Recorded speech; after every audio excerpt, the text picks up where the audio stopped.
barya dyan. Wala po yun. Bus yung points ko. Kaya pera mo yan. Hindi, okay din sa akin yan. Ayaw, pinaka. Ginawin mo na lang muna itong ano. Pares mo yun. Ito na lang muna. Kaya ka na isang daan, ito na lang ako. Sa 20. Mamaya, ay bukas na. Mamaya pa na. Mamaya o bukas. Kailangan ano na din? Merkules? Sana abot. Oo.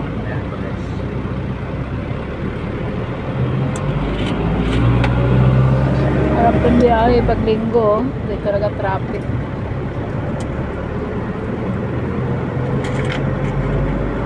Ano, ulamin ko eh. Nag-ulam ako kagabi ng pansit canton eh. Masarap din sa may. Ha? Masarap din naman yun. Tapos may kape pa. Tapos lagyan mo. Yung nilagang itlog. Perfect. Bibili ako mamaya. Yun na lang ulamin. Malakas ako yan. Kami ng mga anak ko. Tsaka yung ano. Kaso yun, pinapa-reduce ko sila sa ganun. Kanton, nakin. Wag lang Ang lakas lagi. kasi lagi yung ano na yan. Kaya sabi ko, huwag mo madadala sa pagkain. Wag lang lagi kasi Kaya lang. maganda yun sa, ano, sa bata. Lalo pag sa gabi. Hindi sila sanay kumain na may ulam ko. Gusto na rin sa baw. Pagka may ulam, pritong manok lang. Ayaw nilang ano ka. Kanayan mo sila sa gulay. Gulay, bira lang. Ang pinili ka, ang hirap. Nag-aaway lang kami. Oh. Nag-aaway lang kami pag-aaway ng pagkain natin. Ngayon kumakain ako sa bahay, nag-iisip tuloy ako ng ulam.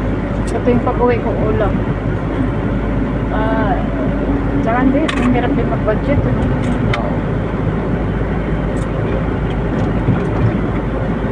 Sabi ko nga sa sarili ko, ako nga lang mag-isa sa sarili ko, parang hirap. Paano kaya yung may mga pamilya pa? Sa'yo na. 25 botang ko. Sige.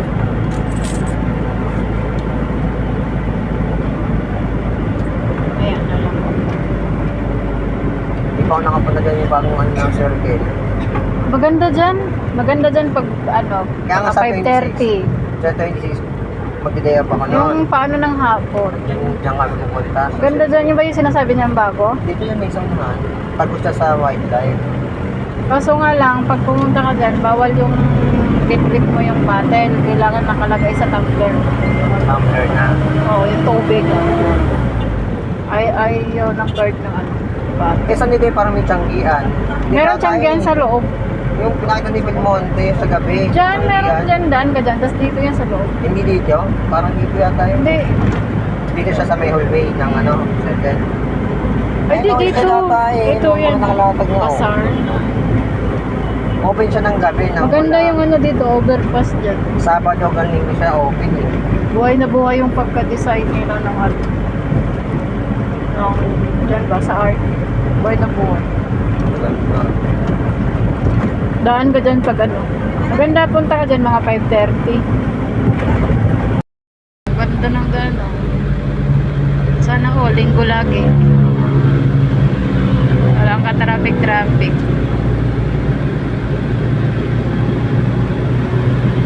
Oh, diba? Linis ng ano ko, pagkakuha ko.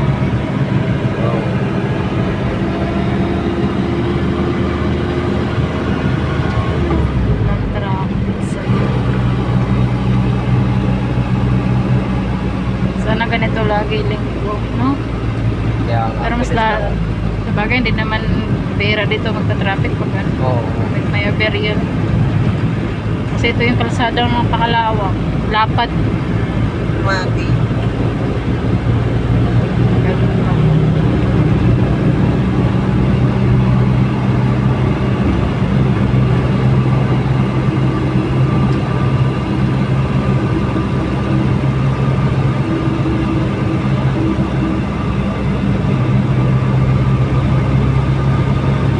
Salamat daw sa anak ko kasi mabait. Pupunta para sa dyan. Hindi, kikita lang kami sa labas, sa mall, ganyan. Pero nandun yung lambing niya ba? Saan nga siya nakatira? Papa niya. Nandun yung lambing niya. Tapos sabi ko sa kanya, maging open ka lang. Kasi, alam mo minsan siyempre, estudyante yan. Oo. Yung stress ng bata. Sana hindi magbago. Tsaka sabi ko sana magka-jowa siya ng mabait. Yung mga pangasawa siya ng, kung mabait as anak mo yun, tapos na pangasawa niya sungit. Kaya mo yung mama mo.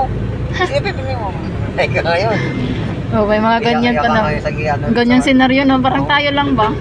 Siyempre, di mo matiis. Iiyak ka na lang sa gilid. Oh. Hindi mo naman sasabihin sa anak ko na, sige, okay lang ako. Oh, sige na, umuwi na kayo. Pero dinadasal ko taga-galagayan sana. Anak ko at. Pero bata pa ako, boy, malay mo. Umaasa eh, no? Oo, oo. Bata pa ako 40 pa, malay mo. Charis. Ayan guys, wala ka traffic. Shoutout sa mga pinat pa dyan. Meron nga daw kaibigan si ano,